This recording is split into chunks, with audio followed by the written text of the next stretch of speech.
வணக்கம் நண்பர்களே. சமீபத்தில் பார்த்தீங்கன்னா நேபாளத்தில் மிகப்பெரிய கலவரம். அங்கே இருந்த பிரதமர் சர்மா ஒளி ராஜினாமா பண்ணிட்டார்.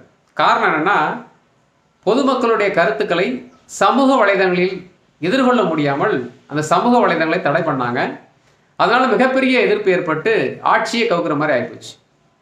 ஏற்கனவே பார்த்துருக்கோம், ஸ்ரீலங்காவில், இந்தோனேஷியாவில், வங்கதேசத்தில், இப்போ நேபாளத்தில். இங்கே என்ன நடக்கக்கூடிய செய்தி அடுத்த இலக்கு பாகிஸ்தான் தான் அப்படின்னு பார்க்குற மாதிரி தான் இருக்குது.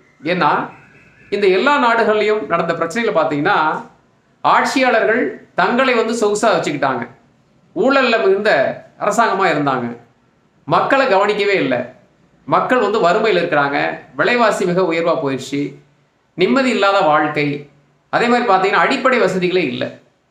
அப்போது சாதாரண மக்களுக்கு யார் என்ன செஞ்சாலும் அவங்களுக்கு தேவையான பொருட்கள் தேவையான நேரத்தில் கிடைக்கணும்.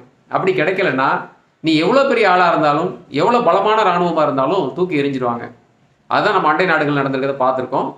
நிச்சயமாக பாகிஸ்தானில் பார்த்தீங்கன்னா பெட்ரோல் ரேட் பயங்கரமாக போய்கிட்டு இருக்குது. கோதுமை ரேட் அதே மாதிரி அதிகமாக இருக்குது. இறைச்சிகள்லாம் அதிகமாக விற்குது. ஆனால் அவங்க வாங்குகிற பணத்தெல்லாம் இந்தியா மேலே சண்டை போடுறது தான் உபயோகப்படுத்துகிறாங்களோ ஒழிஞ்சு பாகிஸ்தான் மக்களை சௌகரியமாகவும் அமைதியாகவும் இருக்க வச்சுக்கல. ஏற்கனவே பார்த்தீங்கன்னா அங்கே பலுசிஸ்தான் தனிநாடுகிட்ட ரொம்ப தீவிரமாக போராடிக்கிட்டு இருக்காங்க. இப்போ நம்ம காஷ்மீரில் அதிகப்படியான வசதிகள் செய்து கொடுக்குறத பார்க்கும்போது அந்த நாட்டு மக்கள் நிச்சயமாக என்ன நினைப்பாங்க, அந்த கம்பேரிசனாக பார்ப்பாங்க. இந்தியாவில் எவ்வளோ சொகுசாக இருக்கிறாங்க, பாகிஸ்தானில் எவ்வளோ கஷ்டப்படுறோம்.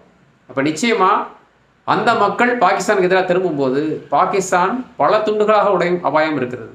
அதுதான் அந்த பக்கத்து நாடுகள் நடக்கிற செய்தி நமக்கு சொல்லுது.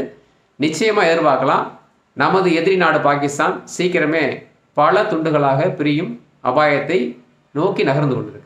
அடுத்த பதில் சந்திக்கலாம். நன்றி.